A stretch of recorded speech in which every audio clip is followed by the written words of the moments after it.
রাজনৈতিক কর্মী শরীফ ওসমান হাদি হত্যাকাণ্ড নিয়ে পশ্চিমবঙ্গের সাবেক মুখ্যমন্ত্রী মমতা ব্যানার্জির সাম্প্রতিক মন্তব্য নতুন করে আলোচনা তৈরি করেছে। আন্তর্জাতিক সম্পর্ক বিশ্লেষকরা মনে করছেন, নির্বাচনে পরাজয়ের চাপ সামলাতেই মমতা ব্যানার্জি এমন মন্তব্য করে থাকতে পারেন। তাদের পরামর্শ, প্রয়োজনে এ বিষয়ে দিল্লির কাছে ব্যাখ্যা চাওয়া যেতে পারে।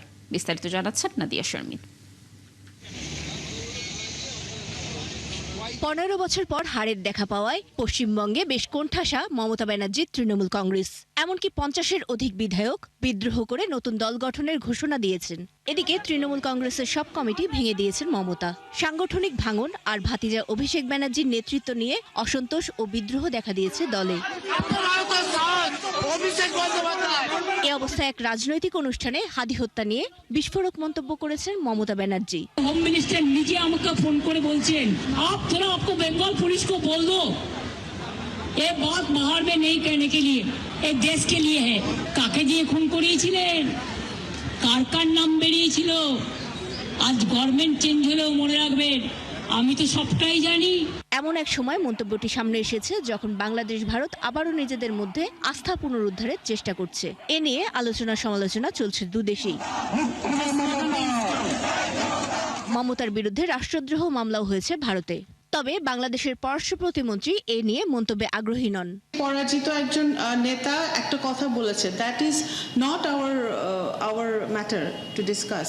তার এই অবস্থানকেই সঠিক বলে মনে করছেন বিশ্লেষকরা।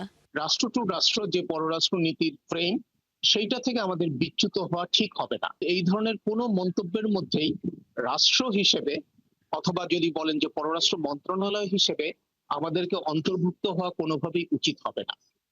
মানে আমরা যদি রিয়্যাক্টও করি, এই দুটো ফ্রেমের বাইরে গিয়ে আমাদের রিয়্যাক্ট করা উচিত। তাদের মতে এ বিষয়ে দিল্লির কাছে ব্যাখ্যা চাওয়া যেতে পারে।